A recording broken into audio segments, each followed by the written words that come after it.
खुलुमबाय गोजोन फुंबिलिनि बयनिसिमबो गाहाम हामलायनायखौ जासिहरनाय थाबाय आं सिबिरानि ब्रह्म नोंथांमोनखौ एसबी बड' निउज चेनेलाव गासैखौबो बरायबावनाय थाबाय नोंथांमोननि थाखाय आं गोदान मोनसे भिडिअ लानानै फैबावबाय अन्नानै भिडिअखौ जोबजासिम नायलांदो चिरां जिल्ला बासुगावनि सन्जीब बसुमतारीनि खाफालाव जोंनाय लटारि लानानै बेसेन गोसानि लाख लाख रांनि गारि मोननो हादों बिथाङा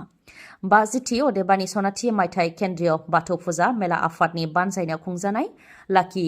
गिफ्ट कुपनाव बिथाङा ODA4 मोननो हादों लाकी गिफ्ट महरै दंमोन सेथि बान्थायावनो ODA4 नङाबा नोगोद 40 लाख रां नैथि बान्था दंमोन महेन्द्र थार नङाब्ला 11 लाख रां थामथि बान्थायाव दंमन महेन्द्र युव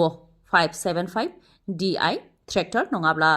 6,50,000 रां बेनि अनगायैबो माखासे बेनिनो गिबि बान्थाखौनो मोननो हादों चिरां जिल्ला बासुगावनि सन्जीब बसुमतारी बिथाङा आरो नैथि बान्था अदेबानि महेन्द्र थारखौ मोननो हादों नगाव जिल्लानि आलिम हुसैना फोरमायथिनो गोनांदि केन्द्रीय बाथौ फुजा मेला आफादनि बानजायनायाव खुंजानाय बे लाकी गिफ्ट कुपननि कुपन बिलाइखौ गासै आसाम नाङैनो अनलाइननि गेजेरजों फाननाय जादोंमोन लोगोसे खेला सामलाय आफादनि नेहाथारि रिसन बर' बिथाङा फैबाय थानाय समावबो बेबायदिनो लटारि खेलाखौ होलांबाय थागोन होननानै फोरमायथिदों हायर सेकेन्डारिनि जोबथा आनजादा मैयानिफ्राय जागायजेनबाय नाथाय जागायजेननायावनो सोंनाय बिलाइया लिक जादों आनजाद जाबाय थानाय समावनो मबाइल सोंथि बिलाइ गोसारदों पर्बतजरा गोजौ फरायसालिनिफ्राय इंराजि आयदानि सोंनाय बिलाइया लिक जादों आरो मेट्रिक आनजाद आरो हायर सेकेन्डारि जोबथा आनजादनि सोंनाय बिलाइ लिक जानाया बेयो गिबि खेब नङा मोनफ्रोमबो बोसोरावनो रायजोनि मेट्रिक आनजाद आरो हायर सेकेन्डारि जोबथा आनजादनि सोंनाय बिलाइया लिक जायो थिग बेबायदिनो बे खेबावबो आनजादनि जागायजेननायावनो मैया सोंनाय बिलाइया लिक जाबावबाय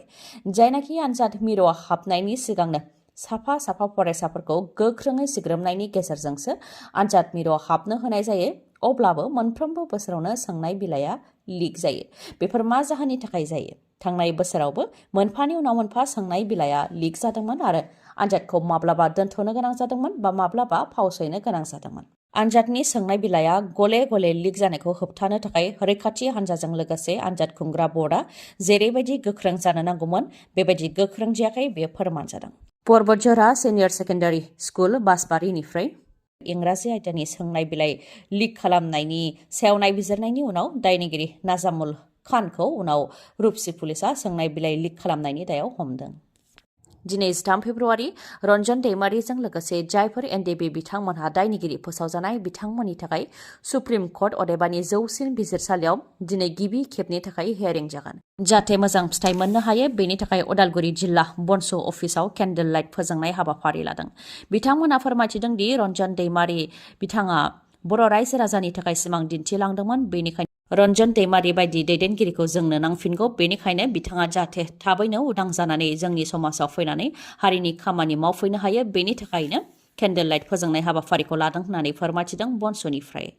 आसाम रां बावजा जथुम्मायाव रांखान्थि बोसोर 2024-25नि बाजेटखौ थिसनबाय बेनि मादाव फरायसाफोरनो मुं थिसननायनि बेलायाव 15,000 रांसिम सोरखारा होनो थाखाय फोसावदों आइजो फरायसाफोरनि गेजेराव सोलोंथाइनि जौखोन्दोखौ बांहोनो थाखाय आसाम सोरखारनि गेदेर थांखि आसामनि गासै 10 लाख फरायसुलिफोरनो मुख्यमन्त्रि निजुत मयना बिथांखिनि गेजेरजों 15,000 रांसिम होनो थाखाय फोसावदों आसाम सोरखारा बेनि मादाव थाखो 12 अदेबानि हायर सेकेन्डारिनि मुं थिसननायनि थाखाय 10,000 रां होनाय जागोन ग्रेजुवेटनि गिबि बोसोराव 12,500 होनाय जागोन आरो पोस्ट ग्रेजुवेटनि गिबि बोसोरनि मुं थिसननायनि थाखाय 15,000 रां होनाय जागोन बेसेन नाङै मुं थिसनथाय होनाय आरो फरायसाफोरनो स्कुटि होनायनि अनगायैबो थाखो 12 ग्रेजुवेट आरो पोस्ट ग्रेजुवेटनि मुं थिसननायनि बेलायाव आइजो फरायसुलिफोरनो बे रांखौ होनाय जागोन बेनि थाखाय बाजेटआव गासै 240 कोटि रां थिसननायबो जाखाबाय जायनाखि गरिब नखरनि फरायसाफोरा रांखावरि गैयिनि थाखाय गोजौ सोलोंथाइ जेरै हायर सेकेन्डारि ग्रेजुवेट आरो पोस्ट ग्रेजुवेट बायदिफोराव मुं थिसननो हाया बेनिखायनो फरायसुलिफोरनि सोलोंथाइ लानायनि जौखोन्दोखौ बांहोनो थाखायनो बे थांखिखौ लानाय जादों आरो बेजों उन्दै बैसोआवनो जुलि जानायाबो खम जागोन होननानै फोरमायथिदों आसाम सरकारनिफ्राय PMAY बिथांखिनि गेजेरजों गरिब नखरफोरनो न' होनाय बायदि मुख्यमन्त्रि आवास योजना बिथांखिनि गेजेरजों न' होनो थाखायबो आसाम सरकारा बाजेटआव रां थिसनबाय आसाम सरकारनिफ्राय फोरमायथिदों दि थांनाय बोसोर 2023-24 यावनो माखासे गरिब नखरफोरनो मुख्यमन्त्रि आवास योजना बिथांखिनि गेजेरजों न' होनो थाखाय फोसावनाय जादोंमोन आरो गंफा न'नि थाखाय 1,30,000 रां होनो थाखायबो फोसावनाय जादोंमोन नाथाय 13,000 नखरफोरा बे खाबुखौ मोननायनिफ्राय थालांनो गोनां जादोंमोन। बेनिखायनो 2023-24 नि थालांनाय 13,000 नखर आरो देग्लाय साहा बागानियाफोर 13,000 नखरनो सोरखारि न' होनायजों लोगोसे गरिब नखरफोर गासै 1,30,000 नखरनो सोरखारि न' होनो थाखाय फोसावदों आसाम सरकारा। बेनि अनगायैबो 2024-25 मायथाइयाव PMAY बिथांखिनि गेजेरजों फैगौ 5 बोसोराव 2 कौटि गरिब नखरफोरनो सोरखारि न' होनाय जागोन होननानैबो फोरमायथिदों आसाम सरकारनिफ्राय। नोंथांनि नखराव सासेबो सोरखारि साख्रि मावनाय गैया नामा? जुदि नोंथांनि नखराव सासेबो सोरखारि साख्रि मावनाय गैया अब्ला नोंथांनि थाखाय गोजोनथाव खौरां। नखराव सोरखारि साख्रि मावनाय सासेबो गैयैफोरनि थाखाय गोजोनथाव रादाब लानानै फैदों आसाम सरकारा।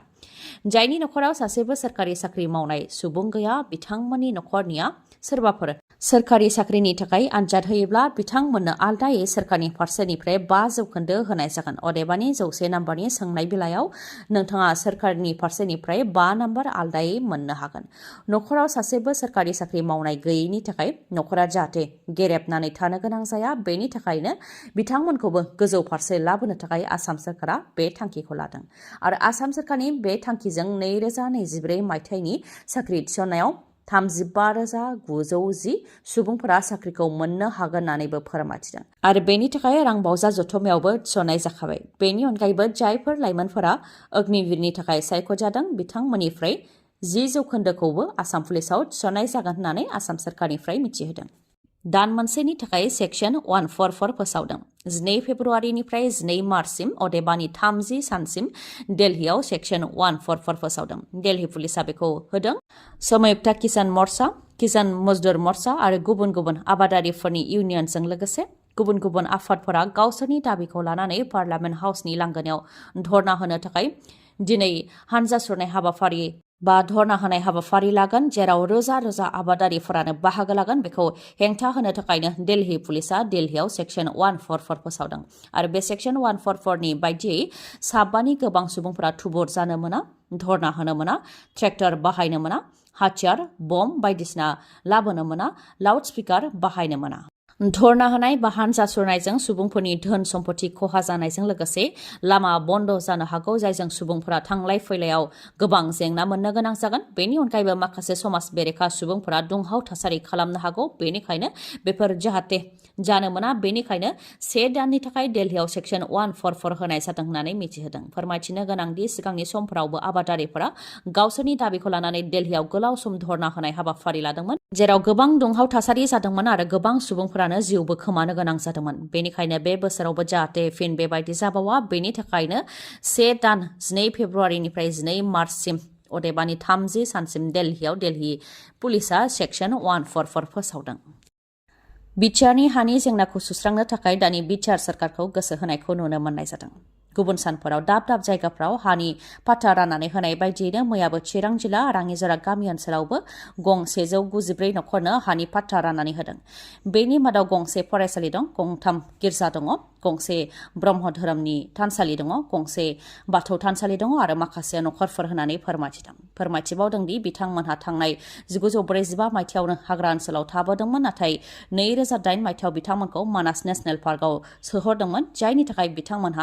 हानि पाट्टाखौ मोननो हायाखैमोन। दा बिटिआर सरकारनि बानजायनायाव गासै गं 194 नखरा हानि पाट्टाखौ मोननो हाबाय। बिटिआरनि हाग्रा बिफाननि इएम रन्जित बसुमतारीजों लोगोसे इउपिपिएल दोलोनि माखासे दैदेनगिरिफोरनि बानजायनायावनो बिथांमोननो हानि पाट्टाखौ राननानै होनाय जादों।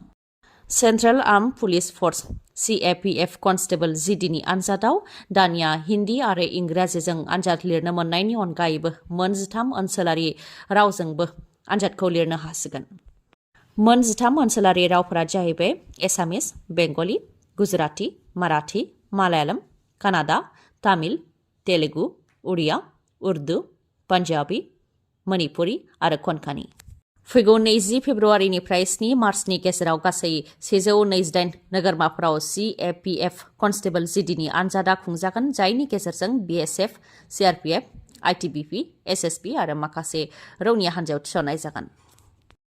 दिनैनि भिडिअआ एसेनोसै। गाबोन आरो गोदान भिडिअजों लोगो मोनफिनबावगोन। नोंथाङा दासिमबो आंनि चेनेलखौ साबस्क्राइब खालामाखैबा अन्नानै साबस्क्राइब खालामदो लोगोसे लाइक कमेन्ट आरो शेयार खालामनो दाबाव गोजोन्थों